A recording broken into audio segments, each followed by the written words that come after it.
Get in on the action with DraftKings Sportsbook, an official sports betting partner of the NBA. New customers who deposit $5 or more can get a no-sweat bet for up to $1,000 back in a beautiful bonus bet.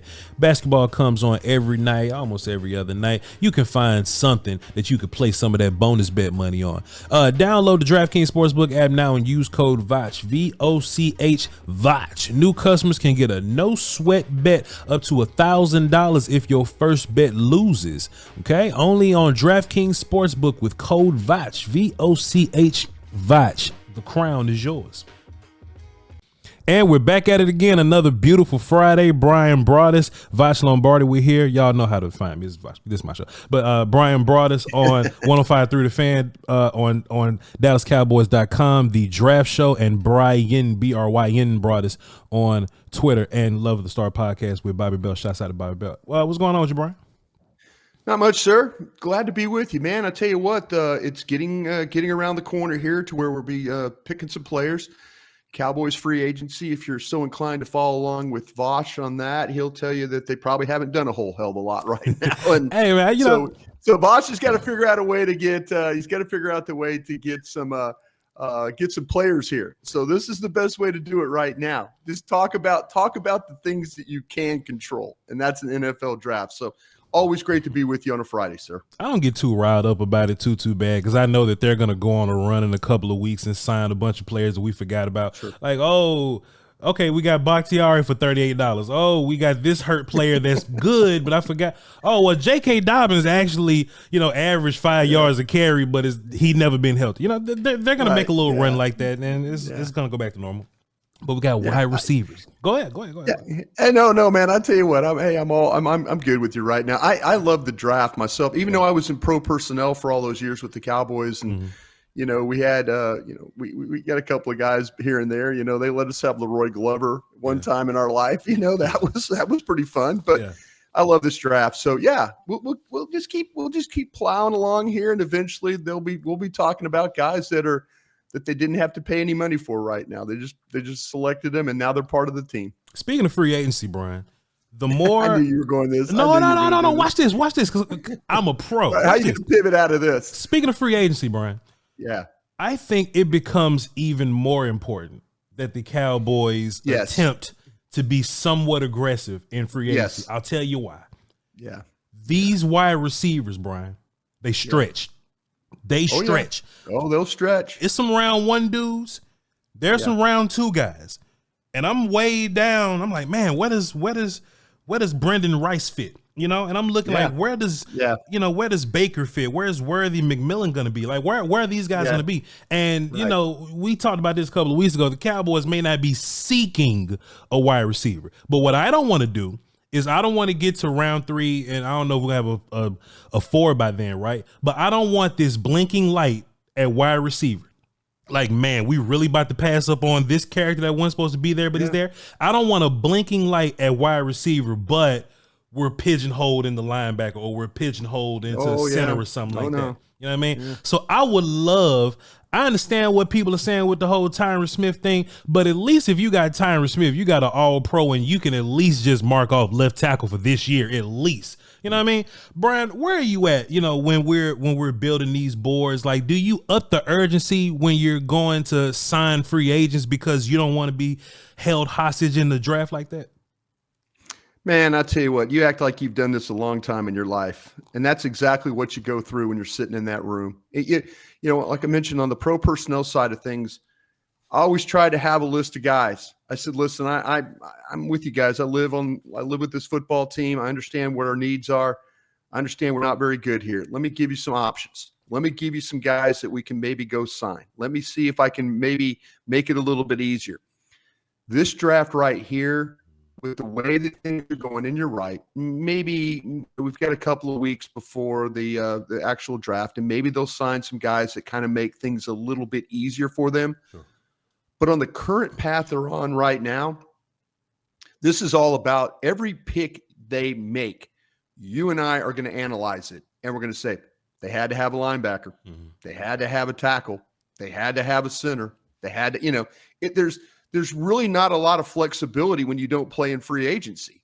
It it kind of hurts you in a way that you're saying, okay, we've got to draft. No, they're damn good at doing that. Sure. Last year, we'll see what happens with Mozzie Smith.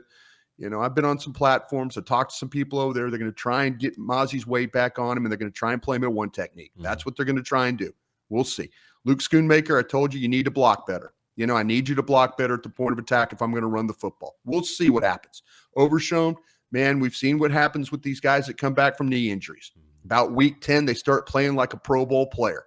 Yeah. That's kind of where we're at. So, yeah, this past draft has to show a little bit. But, man, they have put themselves in a spot where every pick they make, there's maybe not the flexibility that you have when you go and you sign guys and you say, wow, we could take CeeDee Lamb here at 15 because we don't need to take we don't need to take an edge rusher, from LSU. We don't need to do, this. It's a difficult way to build your team. Sure. But that's where they're at now. That is where they're at. Because I was just looking at it, Bryan, and like I said, this thing I'm sure we're gonna get into round 4, and there's gonna be guys I like. Sure. So just for the audience, you're absolutely right. You're absolutely right. It is every time. Sure. There is probably going to be somebody in their stack. Yeah. That is better than the position that they have to take. Mm-hmm. We're gonna play that game that we do every time. Oh, they should have taken Watt. Well, they took somebody. They took Taco. And we play that game. And look who was there. Every team can play that game. Mm-hmm. But for the Cowboys, that's kind of what it is. We've got to have a linebacker here. We've got to have a tackle here. We've got to have a center here. Yeah. Can't take that really good wide receiver that we have maybe stacked. And I'm not talking about jumping tags. Sure. But, man, they've got to kind of set their board. And you know what, Bosh? Their board will reflect their needs. Sure. I trust me. This board will not have the flexibility. And I know somebody will probably clip this and play it, and they'll text me and say I'm full of S and all that. But their board will not have the flexibility that if they played a little bit in free agency, because yeah, go ahead. I'm sorry. No, please. So Liz, let me ask you this though, right? Because I was just going down the list, right? 3-4 rounds in, and we're gonna break down all these guys, right? But I just want to just quickly, real fast. I just want to rapid fire, right? Is this player better than what you have in Tolbert, Turpin, and Brooks? Like Xavier Worthy? Yes or no? Yes. Malachi Corley? Yes. Jaylen Polk? No. Who on the team is better than Polk now? I think that maybe I think Tolbert probably a little bit better there. I'm not as high on Polk as a lot of people are. I'm high on Polk on this in this drafting process. But no, I mean, to your point, and I totally understand what you're doing here. Sure. Gallup is gone now. Gallup is leaving. Gallup's gone. Gallup's gone. So unless you want to roll out Tolbert day one, I think there's a dude that's going to be blinking in your eye, staring you in the face. Yeah, go ahead. Yeah. No, exactly. And the point of your exercise is well received. And you're right. It's Dallas, and this is where as a fan and this is where too that the Cowboys tend to fall in love with their own players. That you have to avoid that. I mean, Mike Lombardi and I have gone round and round and round about this. Mike and I, and Mike's like, the biggest problem is when you fall in love with your players. When you fall in love with your players and you're not willing, there's teams that are willing to move on from guys. Yeah. I respect what San Francisco does, not just the way they roster build, but you know what? They made a big push to get Trey Lance. Yeah. They made a big push to get Trey Lance. Well, they moved on from him. Yep. Some of these teams move on from guys. They don't fall in love with them. Yeah. And they're like, well, we've got it's kind of like the thing why you would bring back why Tony Pollard, you would bring him back. Yeah. Or why you would bring back Zeke. Because I know the guy. We know the guy. It's our guy. We've lived with this guy. We know what we can get out of this guy. The Cowboys fall in love with a lot of the times with their own players. And it might paralyze them from getting a better player. But your exercise is absolutely right. And I'm sure there's a lot of people listening to this right now going, oh, man, I'd take that guy over Tolbert. I'd take that guy over Tolbert. I'd take that guy over. And you just go down the list. Yeah. And there's going to be a lot of guys you'd probably take than Tolbert. But to them, Well, no, we've invested in Tolbert. We really like Tolbert. We coming out, we thought this about him, and we'll work with him. We'll get it better. Yeah. And then you're going, no, you don't have a better player. You made a mistake potentially there, and you could go get a better player instead of him. Yeah. And you don't. That's the mistake that a lot of teams make. Maybe if you're just team building for the next 3 years or something like that, then maybe you just hang on to Tolbert and just see what he's doing, right? But man, if you're in a window where you got to win either this year or next year, I don't want to just stick to, hey, Tolbert got to step up. Tolbert got to step up, especially when like Ricky Pearsall is looking right at you. Yeah, for sure. Yeah, we say that every year. I mean, you're right, and I'm sorry, I keep interrupting. Please, this is your show. Look, Bryan Broaddus. You Bryan Broaddus. Bryan Broaddus. This is your show. Don't make me come here and kick your ass while we're at this. You Bryan Broaddus. No, but see, this thing about it is, I love this platform, by the way. I love being on this show. This is because you make me think. Yes, sir. This is the thing that you go through, though. Like I said, when we keep talking about this guy has to get better. This guy has to get better. This guy has to get better. I mean, we do it all the time. With this Cowboy team. We ask. We're asking Sam Williams to get better. Viliami Fehoko. Yeah. Fehoko. We're asking guys to be better. And we're waiting for them to be better. Yeah. And everybody will remind me of the time when I grew up in an era with Tom Landry. Tom Landry, 3 years, move on. Not playing, move on. Yeah. And there's a lot of things. We're asking, Nashawn Wright, be better. We're asking McQuamu, be better. You just keep asking to be better. And then at the end of the day, you're kind of like, we're not better. We're not better. We're getting beat. We're getting beat on this or getting beat on that because we're not better. But we also don't have the willingness to move on from players that aren't playing at a level that need to be. And then all of a sudden you get in the draft and you're not willing to take a guy because you're sitting there waiting for Chauncey Golston to kind of all of a sudden figure things out.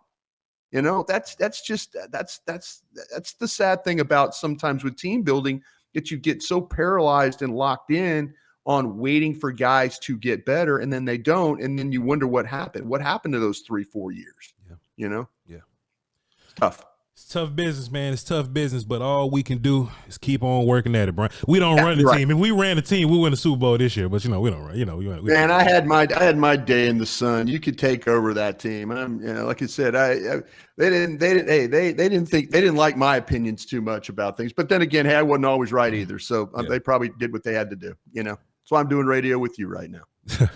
In all the biggest games of the year for our beloved Dallas Cowboys, it seems like one of the biggest issues in the passing game, well, one, because the run game couldn't open things up, but it seems like we just couldn't get separation, right? We'll just get guys caught up on these corners, and we'll get shut down, and we'll get physical, and we just could not get any separation. Somebody that has no problem getting separation. We always hear these guys talk about what's a Dak-friendly quarterback. Well, I think somebody that can get separation on their own is somebody that can get you yak yards after you make the catch, right?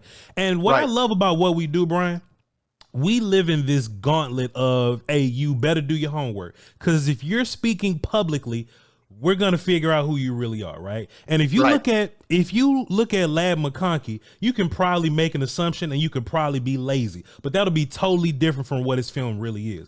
Ladd McConkey is not like the typical small white guy receiver, right? He does run routes like the typical small white guy receiver. I think he's a little faster than the typical white guy receiver, but I was surprised at how much of a yak guy he really is. Okay, and thing about Ladd is that, and there's a lot of receivers like this, right? To where you look at their game logs, they probably got 25 catches all year. So you really got to watch the plays where he's not making catches, or you really got to figure out, okay, within these 30 plays, what am I really getting from him? Ladd McConkey, dangerous route runner, like I said, guy. He's a little bigger than I thought he was. He's 6 foot. I actually got the numbers in front of me, bro. I didn't think, what I'm saying? He's a 5'11". I thought he was like a 5'8" or so guy. You know what I'm saying? Yeah. But he's 6 foot with shoes on, right? And I'm looking at Ladd McConkey, man, and even on, let's see, this play right here, I believe he has a little more quickness and yak than you would think, making a guy miss there in the open field, Bryan Broaddus. What you think about Ladd McConkey from Georgia? Man, I think you've completely nailed this guy, and and him and the Roman Wilson. I thought Roman Wilson from Michigan was a really small guy too, and he's like 5'11". So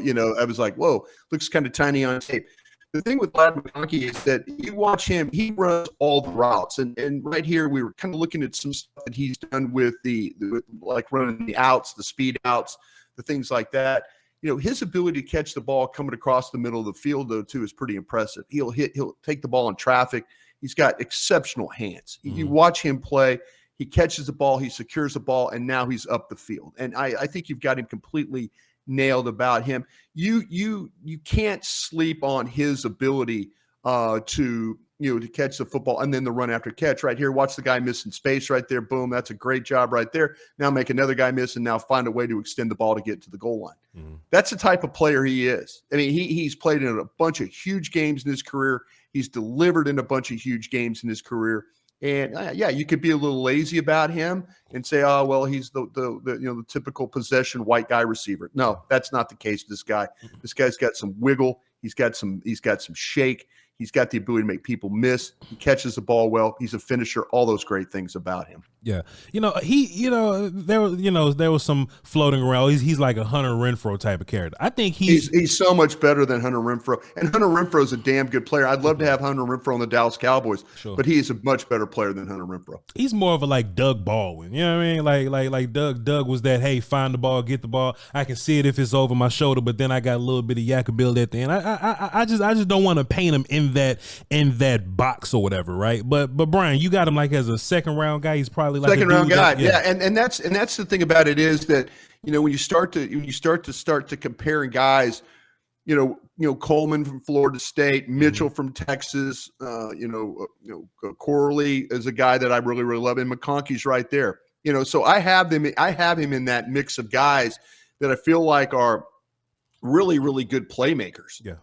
You guys, you could, bring in, we saw what a guy like with the Rams did with Puka Nacua, and I admit it. I did 200 players and I did not study Puka Nacua at BYU, man. I didn't study it and I didn't study him. And, I admit that. And that's a mistake on my part. But McConkey is that type of player. When you throw him the ball, like good things happen, like the same kind of things. And people say, well, Dan Broaddus, Puka Nacua was a 5th round pick. Okay. Well, maybe if I'd seen Puka Nacua play, I would have had him in the 2nd round like McConkey. Sure. I mean, that's kind of how, you have to kind of look at these things. Or maybe, and Puka's a good player, don't get me wrong, right? But coming into that system with that coach and play caller, with Cooper Kupp on the other side, with Matthew Stafford throwing you the football, all this matters. That's another point I want to make too. We're talking about all these receivers, but if Marvin Harrison Jr. go to, I don't know, like the Browns or something, if Xavier Worthy goes to the Jets and plays with Aaron Rodgers for a year, like that matters. That matters. So let's get into someone you brought up a little bit earlier, Roman Wilson. You had a little bit to say about him versus Ladd McConkey. What you got on him?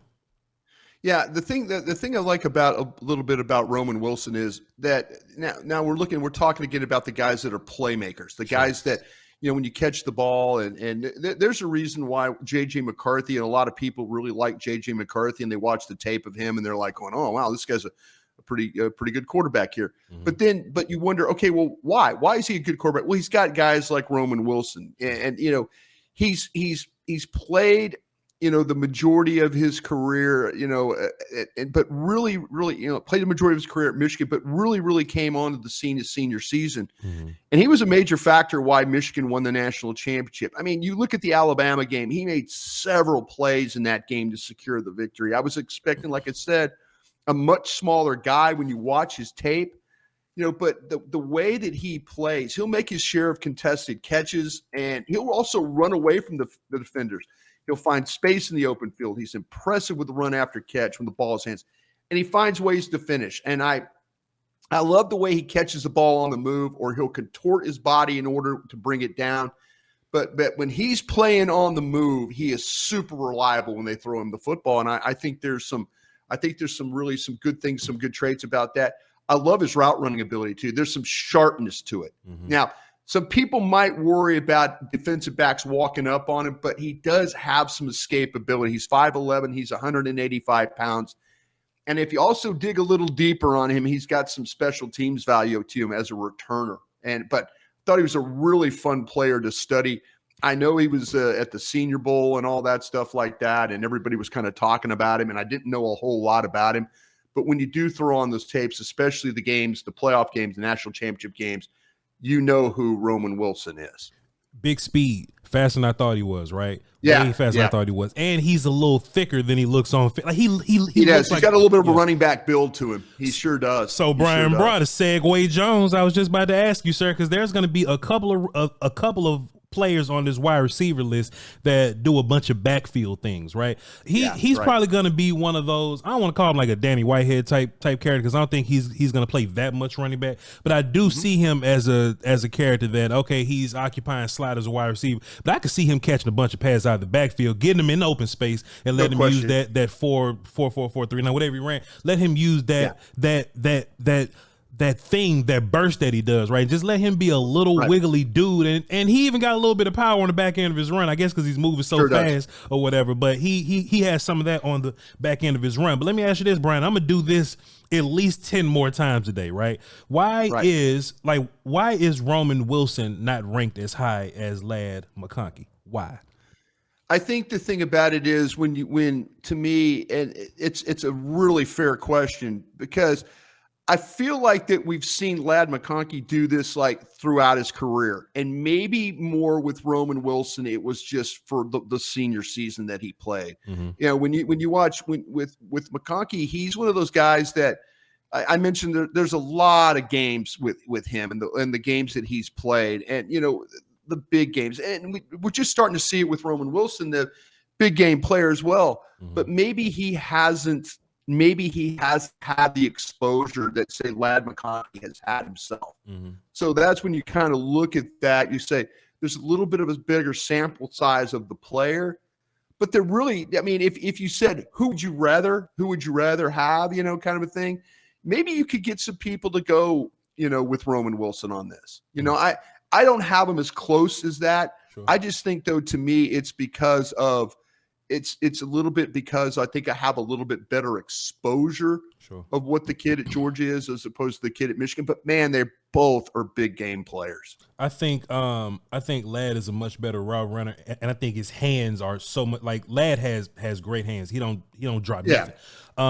But I'm just gonna do this throughout the day, Brian. I just want to put wide receiver versus wide receiver, and I think that's gonna be interesting because what we're gonna run into is it's gonna be more about it's going to be more than just about who's better than who. I think usage is going to, one guy could be physically more talented than the other, but this other guy run routes and he gets open. He got 1,000 yards in college and you only got 300, you know? I think we're going to really find some fascinating conversation and debate just by going him versus him. Go ahead. No, I think, and I think the thing with McConkey too is how deceptive he is speed wise, and you mentioned that too. Sure. I mean, you kind of see like Roman Wilson, very, very quick, but you also see the separation for both guys. And I think the thing about it is, to me, when you mentioned the hands, but the way that McConkey, the way he tracks the ball, and the way that he just attacks the ball. I think those are two traits that Roman Wilson, I don't know if Roman Wilson has those traits, but I know that guy from Georgia does. Yeah, 100%, Mr. Wolf. Let me ask you this. Well, I ain't got to ask you. I'm just gonna show you and just gloat and just gush on film here. A.D. Mitchell catches everything, Bryan Broaddus. Yeah. A.D. Mitchell is so impressive. And, I know that Xavier Worthy took over the headlines and he did the whole 40-yard dash and things like that. But I'm watching Adonai Mitchell and he's just a monster over the middle, strong hands, some deep ball stuff. I wouldn't call him much of a route runner, but it's the NFL, man. He's only going to run 5 or 6 routes anyway. Explosive, gets downfield. Funny watching him. I got film, boom, boom, boom. It's funny when you watch him, Brian. When he was in Georgia, he looked like a more explosive dude. He looked a little more of a twitchier, fast dude. So I was trying to figure out why that was the case, because in Georgia, he just running past people, right? But I guess maybe if you keep watching this film, maybe as a nuanced player, he just learned over time, okay, let me change up tempo a little bit. Let me not go full burst on all this. Let me not just 100%. Yeah. Let me change up my, my visuals to the DB and all that, sell things a little bit more. And maybe when you think about it in that way, okay, maybe Mitchell is more of a nuanced player than you thought, but body control, ball tracking, contested catches, like he's nasty with all. Like he true number one receiver. I don't know, but he is a dude that can come in and just be a nasty X receiver for you. So no, I mean, again, yeah, you've got this guy right, and this is he did. If you do watch the Alabama game, he's generally a very strong-handed player, and he had a drop in the Alabama game where Arnold, the very fine corner that is probably number one on a lot of guys and gals boards, knocked it out of his hands. But man, he does a great job, as you mentioned. He goes and elevates. He goes and gets the ball. He'll make his share of those high point catches, and then he runs, as you mentioned, a lot of those vertical routes and crossing routes. And the tracking is really, really good. The extension of the hands is really good. Sometimes it's funny. I don't always see the top end speed for a lot of his vertical routes, right. But man, I'll tell you what though, but he executes them. I think he's a fluid moving guy, the separation. And maybe that's to your point about how you see him kind of gauge or stagger the way that he runs his routes with his speed. So, I mean, there's I think some start-stop quickness to his game because I think he could get up the field quickly with the ball in his hands. I mean, like I say, we'll see him the number of routes that he runs. It's kind of a little bit of a limited route tree that he does. And, he could be a little loose and a little sloppy with them at times. But, man, I'll tell you what. There was a player at Georgia. We all remember George Pickens. Yes, sir. That played at Georgia, the Pittsburgh Steelers have. Yes, sir. To me, same kind of player. This is what George Pickens made a lot of plays, contorted catches, downfield, track ball, and all that. Yep. And you're kind of like going, wow, okay. But this kid does the same thing. I was surprised. He weighed into the combine at 205 pounds. Yeah. I thought when I was watching tape, he was like 183 pounds. Yeah, Buck. He's at 205. I mean, that's pretty impressive there. The number I was watching on him during the tape was like 196. So maybe he put on a little weight, or maybe he didn't work out as hard to get ready for the combine. Who knows? But he's probably somewhere good playing at 200 pounds. Yeah. But he's an impressive player. He's got some return game too to his history. Sure. So you can kind of see if initially getting a start there, getting into the mix, maybe you got some return value out of him as well. Hey man, if he's put on weight and he 205, but he still runs a 4.34, I'm with you. Yeah, no kidding. Yeah, you're right. One thing I really like about watching wide receivers here. Let's see if I can get the play here. This happened a bunch when I was watching CeeDee Lamb, right? Like I didn't realize how bad Jalen Hurts was, until I was watching CeeDee Lamb and all those missed opportunities. So I haven't watched a whole bunch of Quinn Ewers, right? But he'll have, but sometimes he'll just have passes like this that's little high, a little lower, like way behind. But AD Mitchell is a dude to where if you put it behind him, he catches all passes, Brian. And he's probably like, you think he'll be like a 24th overall type guy? You think he'll be in that range? Is that too rich for you? You think he'll go a little later? Will he be going? I think that when you start to count, when you put your stack together, I think he'll be 24 would be an area, because I know on my board I've got 22 guys. Sure. So anything 23 on back is going to be second round graded guys. So yeah, I mean, like I said, I had a couple of.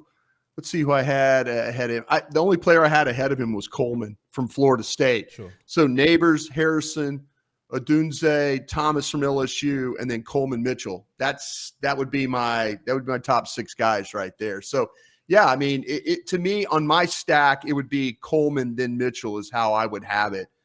Maybe they have it flipped because of the speed and all that, but the way my stack sits is Florida State and Texas is how I would do that. If all those other guys, if Neighbors, Harrison, Odunze, and Thomas were all gone and I needed a receiver, Coleman, Mitchell would then be the next two guys. And then, if you were there at 24, if you got completely wiped out, if you had the flexibility to pick the best player on the board, it would, you could potentially come down to one of those two guys as I look at it. Now, Brian, I'm gonna throw a little bit of a curveball at you. Not a whole bunch, but just a little bit of one. So we were talking about comparing players to other players. We're gonna do this a whole lot. You better get ready, buddy. You better find a seatbelt for that chair. You better strap that mug in. I think Ricky Pearsall is closest to Mitchell than he is Ladd McConkey and those characters. I think a lot of people, just for whatever reason, they like to put Ladd McConkey and Pearsall together for whatever reason, right? I think Pearsall. Does it have something to do with their skin color? I don't know why they do. But I think Ricky. I have no clue what it is. But I think Ricky Pearsall, as I show a picture of him catching this beautiful pass over his shoulder here. I think Ricky Pearsall. We just talk about a dude that's tough over the middle, Brian. Yeah, that catches everything a little faster than what you thought he was. Can be a deep vertical guy, ball tracking. He made one of the most ridiculous catches versus Charlotte. We ain't got to show it here because I don't want to be lazy. I want to show you the good stuff. But Brian, so when I talk about those things that Pearsall does, that's some of the same things that we just talked about with Mitchell. But the one thing I talk about with Pearsall that I don't talk about with Mitchell is I think Pearsall is a fantastic route runner, Bryan Broaddus. So let me ask you a question, man. Let me ask you a question.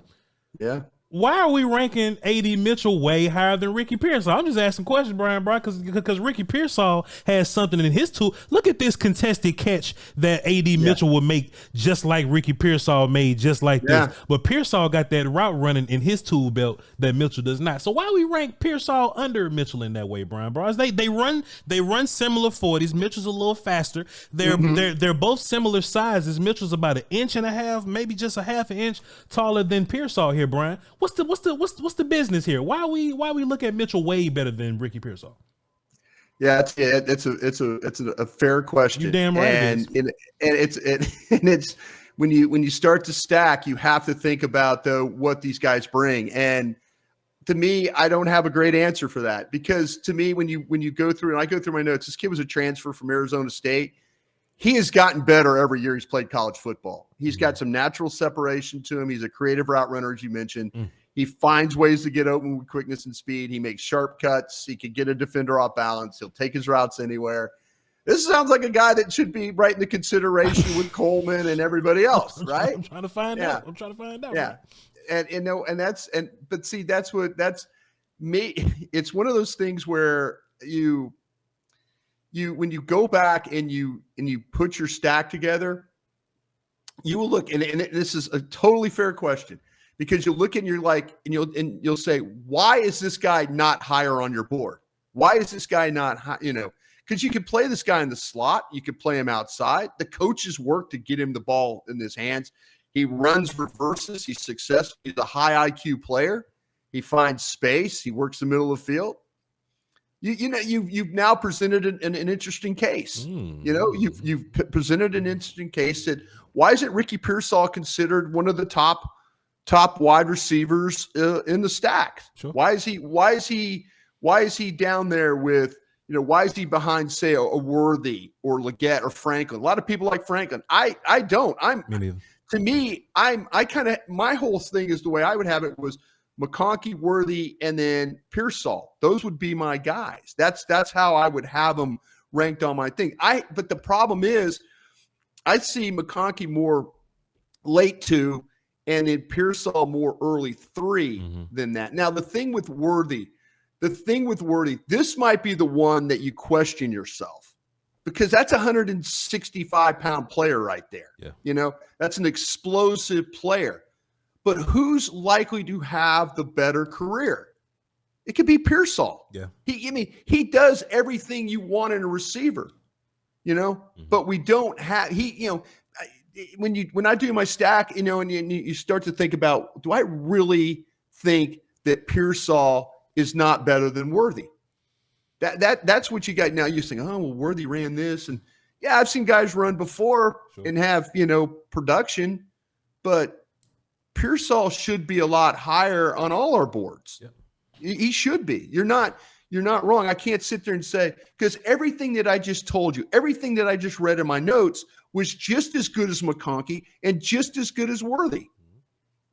So when you're doing your stack, you're thinking, okay, when you come down to those questions that you have, who would you rather have? Who do you feel like can make more plays? Who feel like can help you win games? And Pearsall's a guy. Pearsall's a guy. And it's a very, very valid point that you made of, we're talking about Mitchell and all these other guys. Why are we not talking about this guy more? Well, we are now, but we all should realize too that he probably should be higher on our boards once we start to stack this thing. Sure. And I think what ends up happening, Bryan, is I think everybody wants the next Tyreek Hill, right? But the problem with that is Tyreek Hill is a thicker dude. Tyreek Hill can run routes. And for everybody that you think is fast, Tyreek Hill is faster and quicker than them, right? So finding the next Tyreek Hill, like for every Tyreek Hill, there's 100 Nelson Aguilars that don't work for you, right? So I'm kind of weary. How about Rieger from Jaylen Rieger from TCU. You know, Ruggs. So when I'm looking at wide receivers and I'm stacking them, right, is really important to me. Same with pass rush. We always talk about how do you win? How do you win? And how many ways can you win, right? So it's going to be a couple of players that I don't like too much. Troy Franklin, Burton from Alabama. Those are just guys that win by running past you, right? They're run past you win guys. Right. When you were saying, hey, who would you rather have? I'd rather Ricky Pearsall can run past you, not like them. He can run past you, but he can also body you out, box you out. He can also, yak you up. He can, you know what I'm saying? He can deep ball over the middle. And I think if you're a fast running dude that can't do those other things, I'm going to value the dude that wins in many ways over the guy that just wins by running past you. So Ricky Pearsall, in my opinion, and look, maybe I'm phony too, because right now I got Mitchell over Pearsall, but maybe I think Pearsall should be over many other people because he's doing what the other top guys do you are have doing. Pearsall? Do you have Pearsall over Worthy? That's what I was going to ask you that question. I got Pearsall higher than Xavier Worthy. Yes, sir.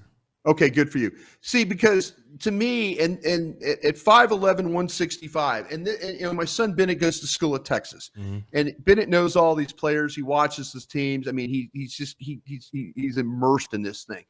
And Bennett kept telling me, he goes, Dad, I'm telling you, Xavier Worthy is a faster Calvin Ridley with breakout speed is what he is.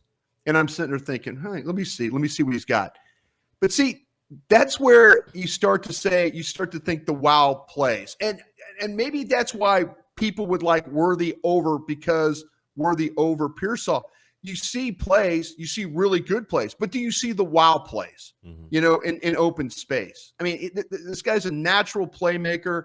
I mean, the play made in the Alabama game against Arnold, there's things about it. I just think there's, as Pearsall can beat you in numerous ways, so can I think Worthy. But the problem is, again, one of them is 165 pounds and the other one's 189 pounds too. But there's a lot of things to really, really, really like about Worthy. And that's the thing about it that I got caught with too is, I kind of see, when I watch Worthy play, I see Jordan Addison, the kid that the Vikings have from USC. Yes, sir. I see that type of player. I've seen what Jordan Addison's been able to do in, with the Vikings, smaller, kind of smallish guy, but that kind of playmaking ability. I mean, Pearsall is damn good, but your argument about him, I would say, you're right on track. I think you're right on track because again, my notes are the same as my notes sound like a much better player, but here I am, Bennett influenced me a little bit there. I saw Jordan Addison. I've seen what Jordan Addison's doing with the Vikings. I could think that Worthy could be some kind of a similar type of player there. So that's something that I'm having to deal with. But I do understand why you have Pearsall over him. I really do. So I'll say this. I do think Xavier Worthy would be better than Jalen Hyatt. I think he'll be better than Jalen. Yeah, those guys. He's a better player. Yeah, he's a much better player than that. I think he's a better. He has, he can actually catch the football away from his body. I think he can. Yeah. He can make a little bit of separation, and I just think he's a little better over the middle. Right. But if I'm just talking about him versus this group of guys, this is an impressive group of guys, Bryan. And I'm just looking at Pearsall like, man, Pearsall's a dude that does everything.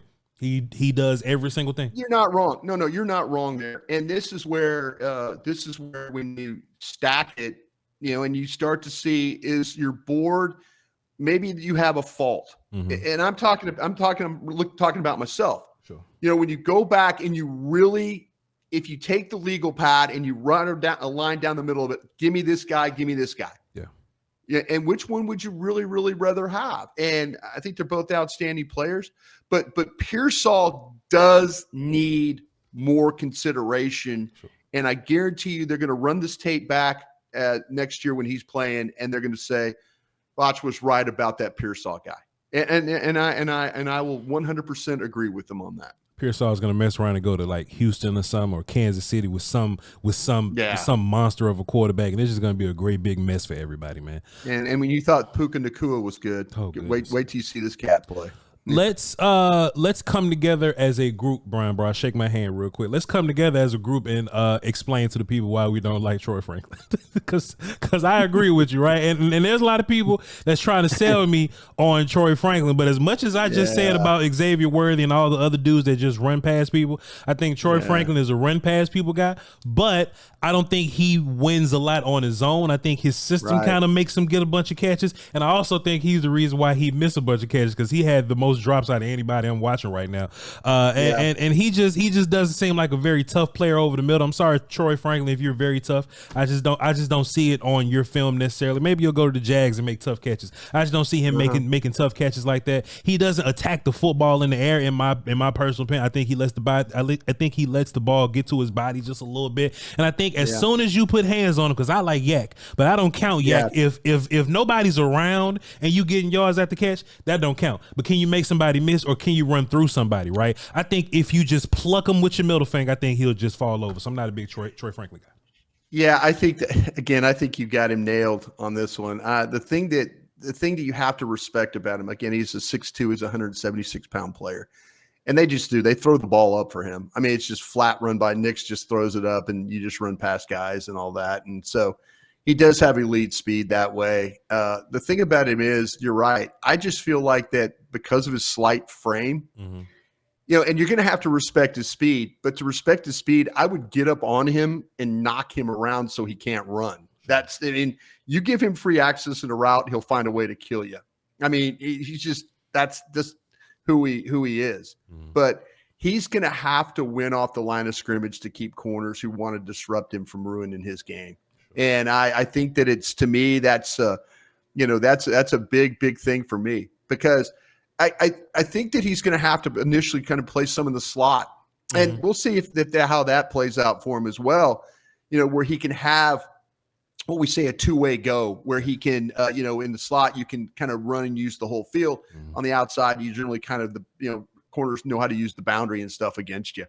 But I just worry about people getting their hands on him, because he is so fast that you're going to like, okay, how do you play this guy? He's slight, knock him around, don't let him get started, and frustrate him that way. And I think that's the way that corners are going to play him. But man, this guy's a home run hitter. When it comes to it's amazing the number of deep plays he does make. He just runs by people, they throw it up there, and he goes and gets it. I do think he can be a good player, though. Like if it's he can be a good player, but you got to. I wouldn't, if I was a defensive coordinator, I wouldn't let him get off the line. Sure. I would disrupt him in every way. I would frustrate him until he figures out how to release. Yeah. Now, if he figures out how to release, then now we're all in trouble. But he's going to have to deal with people walking up on him and knocking him around a little bit. Honestly, too, Bryan, when you were watching film on him, he does make a lot of big plays, right? But he makes huge plays, yeah. But I don't. But I don't really watch the highlights. I'm just watching the game, right. So there were many times in the game where I'm just going, all right, where's this deep ball everybody's talking? Oh, there's one. And then 10 more plays, 15. All right, I'm waiting. Well, no, you'll go through some play. You'll go through some tape to get to it. But as opposed to Pearsall, I'm going, man, look at that fantastic. Tough, this tough catch over the middle he made. The next play, look at him blocking on this bubble. The next play, look at him running deep on somebody and jumping. It's like every play from Pearsall, every play from AD Mitchell, Ladd McConkey. I'm seeing something interesting every play, every 3 plays, every 4 plays. Right. Y'all notice I'm showing highlights right now of Troy Franklin, and I only got 6, I only got 7. You know what I mean? So yeah, he runs. Yeah. He got a lot of deep plays. Big chunk plays, but that's over a season. You watch the film on him, man. You might doze off a little bit watching him because he doesn't win in a whole bunch of ways. I think he can be good, but him versus these dudes, I'm just rather. It's not the same. Not the same, dude. Yeah, not the same. The thing about it, you and I are probably going to die on this hill. Yeah, we're going to die on the Troy. That's all right. Hey, Bryan, don't worry about it. It's all right, because we're going to be right about the other. I've died before. I've come back to life to do this for another year. Let him fly. What's your opinion on Jermaine Burton from Alabama? Okay, because we may disagree here. Yeah, this is I you know what, I am let me pull my notes on this guy because he's another run fast pass you guy, Brian. Let's talk about it. Another guy from Georgia, by the way. Yeah, sure. Whoever recruits receivers at Georgia, you get them right. By the way, you got a tip of the hat from me, by the way. But the speed, the quickness for the position, I do think he's really, really smooth. I think he's kind of effortless in the way he moves. I think he can cause a defense a lot of stress because I think he gets to top end speed rapidly. Yeah. Now, the problem I have with him, he is a body catcher. Yep. He is a big time body catcher. And I think, everything about the start, stop, it's all elite. I think it's just something that he is blessed with in that way. But man, where he struggles the most is his hands. Yeah. He's not a natural hands catcher. He struggles to use them. He's a body catcher. He will do anything possible in order to cradle the football.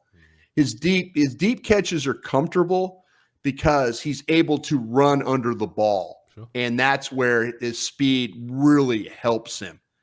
But man, all his other skills, all the other athletic ability testing numbers, everything else you like about the player is elite.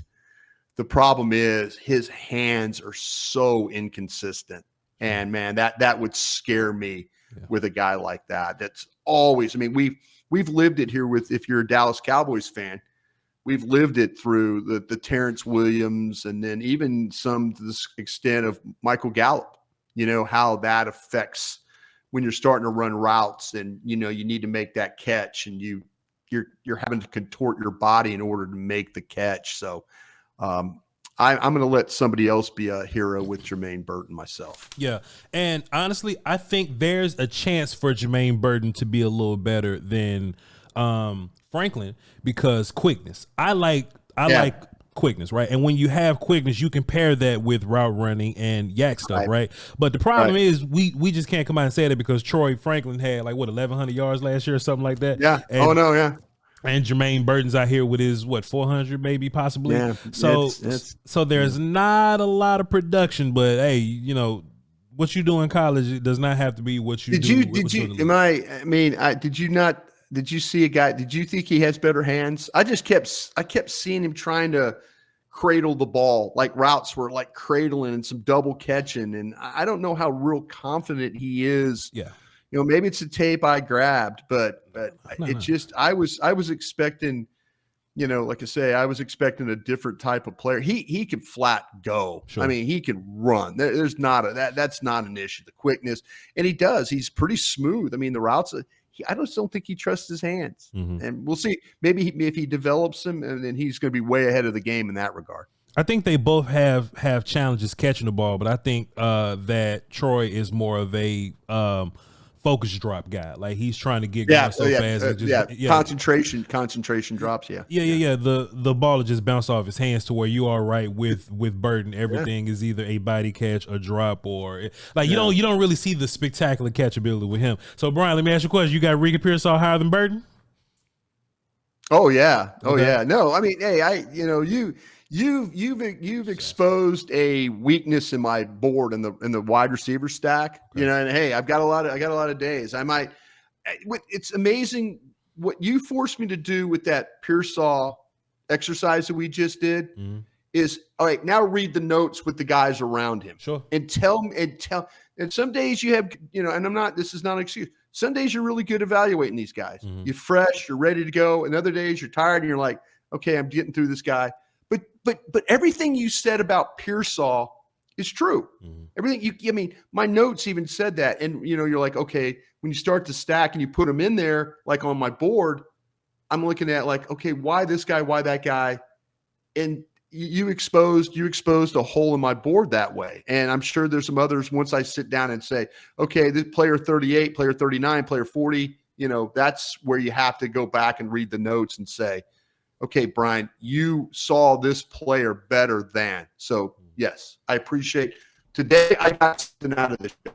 Today I got out of it. Today I always get something out of the show. Today I really got something out of this show. I appreciate you bringing that up. Appreciate you, sir. So you think Troy Franklin is a little overrated? So I think people have him as like. I'm gonna die. I told you I'm gonna die on the hill with you. I'm gonna die on that hill with you. So what round do you have him taking? What range does he go for you?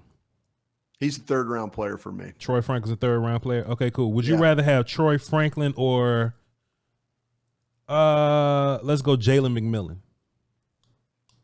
Because I love McMillan. I'll take McMillan. Yeah. So where do you have? So where do you have? Hey, yo, Brian, we talking? We just have a conversation. So where do you have Jaylen McMillan? Like he's a 3rd round player also, or like a 2nd round guy? For you? Yeah, he's a 3rd round player on my board. Is where he is. Yeah. Tell us what you like about Jaylen McMillan and why he's so much better than Troy Franklin. I agree. Go ahead.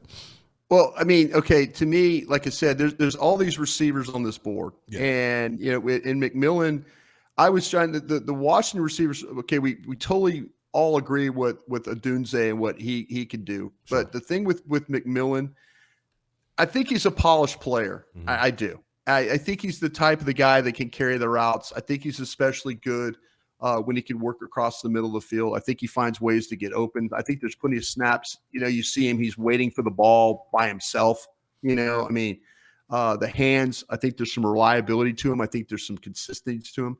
To me, I kind of like the savviness that he plays, and you can line him up in some different spots, and he's good on the move. But I kind of feel like though that to me, I saw him, he was just open.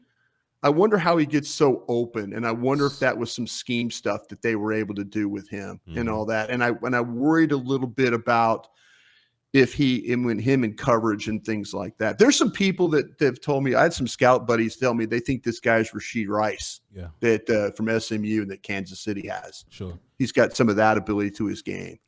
But I had some questions. I'm like, how does he get so open? And I wondered if it was because of the scheme or because of his ability. Let me tell you. He's a good player, though. Let me tell you why I wouldn't worry about that, Brian. If I'm drafting Jaylen McMillan, I'm calling Washington's OC, be like, "Hey, how you get him open?" Because I want that on my team. I don't want to overthink players like that. If they get open, if it shows on film, and if they're constantly doing it, okay, cool. I just need. Oh, well, he's only open because Rome Odunze and Jalen Poker on the outside. Then cool. You need to find 2 other receivers to make him comfortable. Put him in the build the house around him. That's what I like to do, or that's what I'm always talking about on the show. Don't just be like, oh, Justin Jefferson is only good because Jamar Chase over there. Cool, then find you a Jamar Chase. Go, you know what I'm saying? I want to beat these narratives, right? And Jaylen McMillan, like you said, there's 2 Jaylens on it. On that damn office. It's a bunch of Jaylens in the draft. But Jaylen McMillan, right? Savvy player, route running player, deep ball, vertical guy.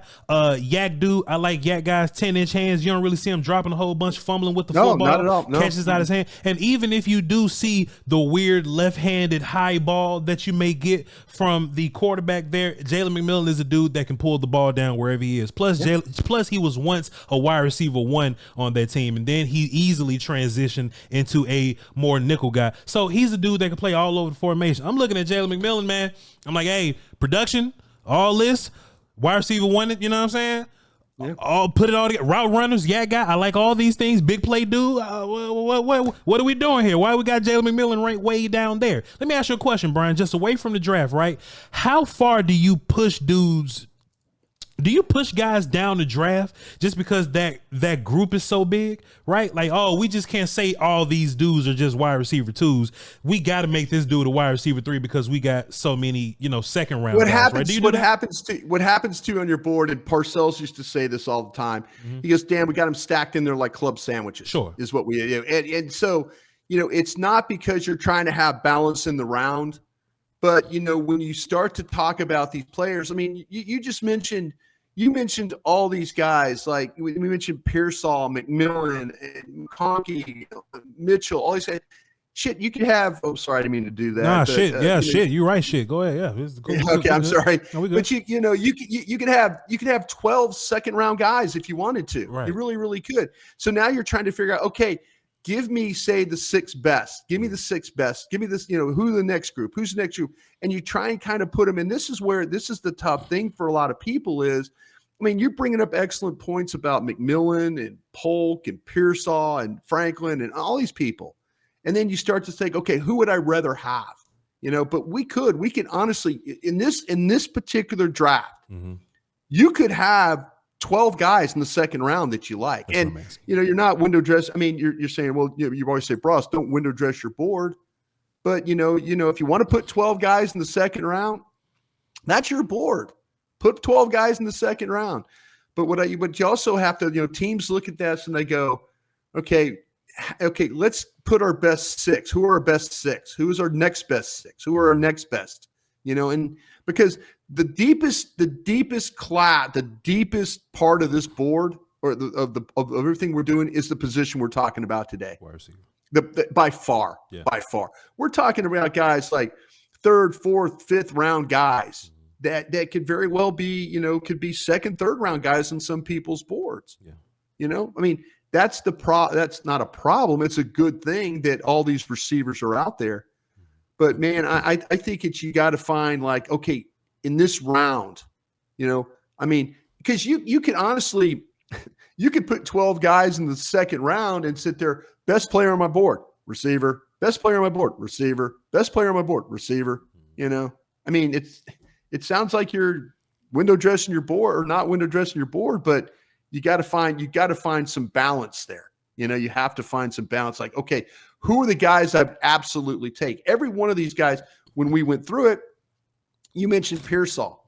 Him, McConkey, Worthy. That's the problem you run into when you're trying to build your board, is because you're like, okay, that guy deserves to be there. That guy deserves to be there. How do you keep that guy from being in there? That's the struggle. And this receivers make it really, really, really difficult for us to line them up the way they need to be lined up. Jaylen McMillan or Roman Wilson? I would take Roman Wilson. Wow. Tell me why. Yeah. Tell me why. Everything we talked about Roman Wilson earlier. Yeah. The run after catch. And again, I know it's the senior season stuff like that. To me, the thing that I saw with Roman Wilson, I mean, again, big player. McMillan had big plays as well. The thing I like about, I think the arrow on Roman Wilson is going up. I think there's more things that you can do with him. Sure. I just do.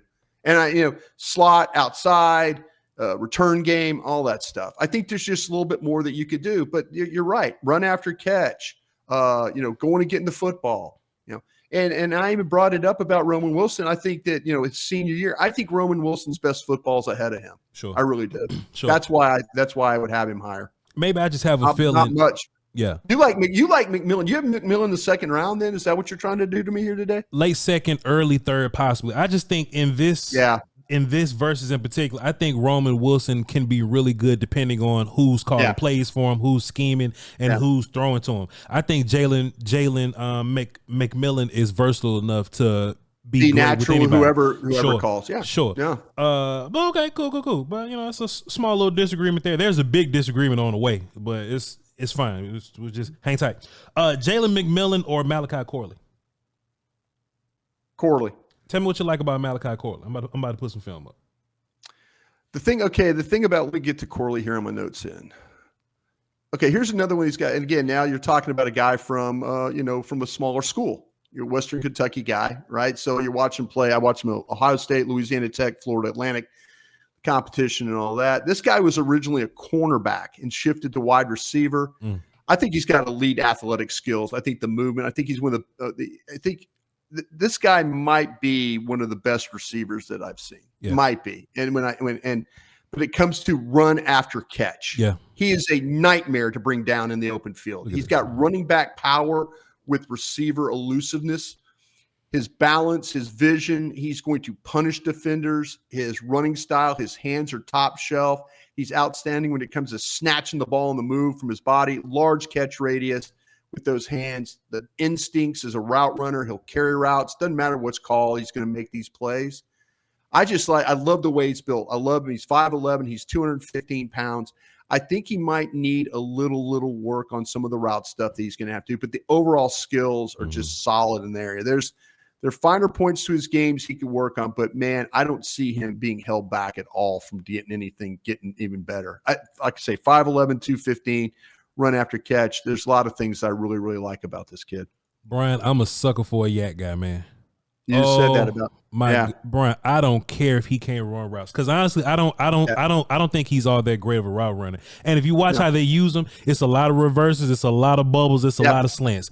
But boy, Brian, when you can just, and look, even right here, they even line him up in the backfield here. But Brian, if you're a dude that they can't tackle, I don't care. I don't care what the hell your routes look like.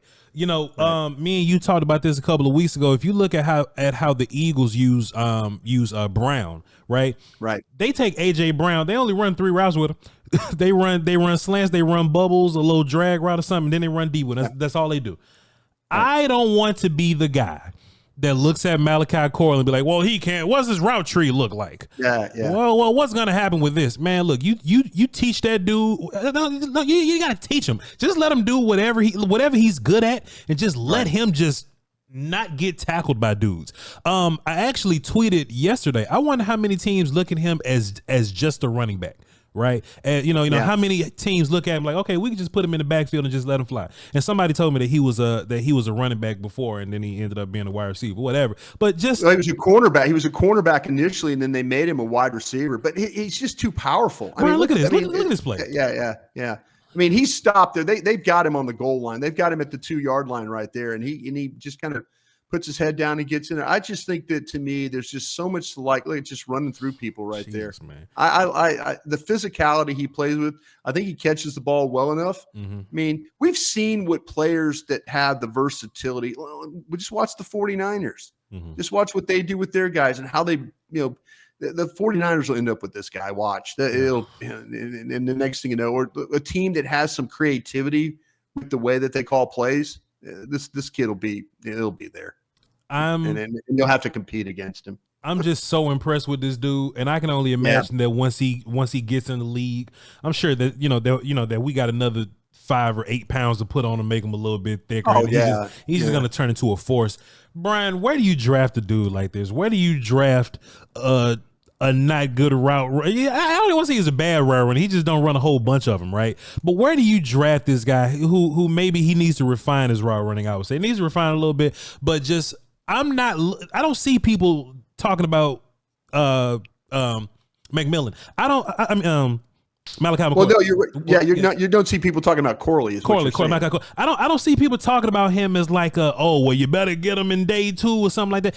So Brian, watch this, right? So draft is about traits. I get that, right? So Corley is a dude that does something fantastically well, but he don't got a whole bunch of when we talked about Pearsall, we talked about Mitchell. They do a lot of stuff well. Corley is just an unstoppable yak dude, right? But he doesn't do as much as they do. How do you balance putting those guys on your board there? The one dude that does something elite versus the guy that does a whole bunch really well. Yeah, what you're doing is you're betting on that you can get him to be a really good route runner. You're betting on that you can coach him. You can't. He's got this God-given talent with his size and his speed. He's got the ability to catch the football. You feel like that you can work with him. The fact he's played multiple positions before, the fact he's comfortable playing in the backfield, the slot. There's a lot of value for a guy like that. I mean, there's a lot of value. Some people would say that's probably a late 2, maybe an early 3 on a guy like that. There are players that are far more polished. And you mentioned McMillan. We've talked about McMillan a bunch today. He's far more polished than what Corley is as a player. Sure. But Corley's unstoppable. Can you stop him when all of a sudden? What if the route running and what if all the teaching does become a factor, and all of a sudden it catches? Now what do you have? Now you have a real weapon. We've seen what a guy like Deebo Samuel's been able to do in San Francisco. You put him in a lot of different roles, and he can figure. I don't think Deebo Samuel. I'm trying to remember about him coming out of South Carolina. I don't remember like a great route runner or anything like that. It was more like, wow, look how big this guy is and look how powerful he is. But this guy is going to. There's going to be a team late in the round, maybe late in the second round, or maybe early third, that's going to take this guy. And we're going to go, oh, they took him over. And you know what? We're going to understand why. Because they feel like that they could take and they could teach him with all the traits that he currently possesses, and they can make him into that type of player that they want. So I wouldn't be surprised at all if we see this guy go in the second round. Not at all. Not the tape. People will get interested in the tape, and they'll say, this kid is super tough. He's super talented. He runs through people. You can't tackle him. He catches well enough. We can teach him. That's, take a shot on that. So you have him in the second round, Brian? I do. High second, mid second, late second? Late second. Yep. Okay, so let me make you uncomfortable here. For the Cowboys, Malachi Corley, or let's just say Junior Colson from Michigan. Man, they need the line. This is why you got to go crazy in free agency right now. That's what I'm saying. This is where it sucks. This sucks. Yeah. This sucks right now because you're in a situation where, you signed a linebacker, and it will maybe be a bridge. You don't have enough linebackers. Mm-hmm. You don't. And to me, Dallas's draft is going to turn into a needs draft. Mm-hmm. It just is. Yeah, it is. Anything that you say about the Cowboys, you know who I would take? I would take Corley. I would too. I would absolutely take him every single time. Yep. But you can't. Yeah. But you look at when you start comparing, unless it's a those first three picks, especially first, second, third. If they find a way to back up and get an extra 3 out of this thing, their flexibility is very limited to what they can do. Sure. They can't afford to take a guy like Corley, who would be better than anything that they got as far as, putting him on the field. But you're the linebacker, and you're like, well, they've got to have a linebacker here, So that's the problem I'm running into right now. If I'm the Cowboys. Malachi Corley or Darius Robinson from Missouri, defensive end. That's an edge. Yep. Yeah, probably take Corley. You see what I'm saying, O'Brien? If it's me, yes. I think Corley right now comes in better than Jaylen Tolbert, and he helps you immediately. See, this is the game you're playing in, and it's the absolute right thing to do. And at least you're giving me options of players I like. I like the Michigan kid. I like the Missouri kid. But the better player is the wide receiver. Mm-hmm. But they're to the point where if they don't draft an edge, if they don't have a linebacker, if they don't get a defensive tackle, the flexibility of their board is not, at least for the first 3-4 rounds, that they've got to address the things that they did. Now, maybe things will switch in the next 2 weeks or so. Sure. Maybe they will. Maybe all of a sudden they'll find some quarters under the cushion, the sofa, and they'll be able to go get some guys. But the way that they're operating right now, I wouldn't count on it. Man, Brian, I'm incredibly phony. Like, if it's not like let's just say Cowboys, we get to the second round. Edgerrin Cooper is the guy that I would possibly take over him. You know what I'm saying? Like, there you go. But it's gonna take a name to get me to move away from Malachi. Like, and that's what I'm saying. That's what I hate about this, man. Like, you really have, and you can't sit on your hands here. You can't sit on your hands building this roster, man, because you want to talk about, man, look, all these other teams can make their moves and do whatever they want to do. Man, some of these draft picks can help you out right now, but the draft picks at the need that we need, defensive tackle we probably need, but they're not going to help you year one like Corley would. Linebacker possibly may not. Linebacker may sit down somewhere. We don't know what Overshown and what they got planned with Clark and Kendrick. All that. And them too. Kendrick. I'm just looking at these wide receivers, man. And Brian, I'm just running down my list. I'm like, man, all these dudes better than Turpin. All these dudes better than Jalen Brooks. All these dudes, and we're talking about dudes that when we get into a playoff game, they can't get off cornerbacks. Brandon Cooks couldn't get off cornerbacks. CeeDee Lamb powdered for a half and couldn't get off cornerbacks. Cool. If Malachi Corley can't, if a cornerback is stuck to him, he'll run his ass over, Brian. That'll help you right now more than a Junior Colson would. But we'll take Junior Colson because we need Junior Colson. We didn't do enough in the line. No, that's the problem. That's the problem that you're dealing with right now. When you don't. When you lose all your depth, too. Look what happened. Most of their depth walked out of the building. Most of their depth's now playing for the Washington Commanders. All of a sudden, now you're in a situation where you have to kind of figure these things out. But you know what? I'm okay. I mean, like I said, your argument about this kid is absolutely correct. Yeah. You know, this guy has the potential to be a big time football player for somebody in the National Football League. Yeah, it ain't gonna be big time player. it ain't gonna be man. Just something easy for this. Oh, just give it to Dak and just let Dak give it to him quick and just let him make play. We used to do this with Dez all the time. They're not the same player. I think Dez was a much better overall receiver, but just as a yak dude, man, throw something short to him, throw a bubble, hand him a reverse and just let him just whoop dudes.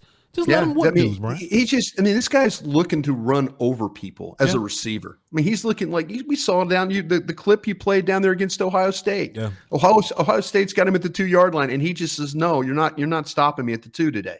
You know, that's the way this kid plays. Yeah, right here. Watch, got him at the 2. Boom, you're not stopping me. And he look at it. He puts the dude on his back. And the blocking wasn't even good. And the blocking wasn't even good on this play. He just took over himself. Yeah. He just took it over. Yeah, he's like, okay, the guy kind of half-ass blocks out there, and then boom, he just runs over the guy. Yeah. Like I say, you know what? You've done the listeners a huge favor today talking about all these receivers, because what we've done is we've learned about what Pearsall, Corley, McConkey, there's McMillan there. When you put together your board, you really go back and you're going to have to look at your notes. You're going to have to say, okay, why this guy? Why this guy? Why this guy? But hey, you did us a favor today. Yeah. Great work today, Commander. Great work. Appreciate it, sir. Where you at on time? Can I get 5 more minutes? 10 more minutes? Where we at on time?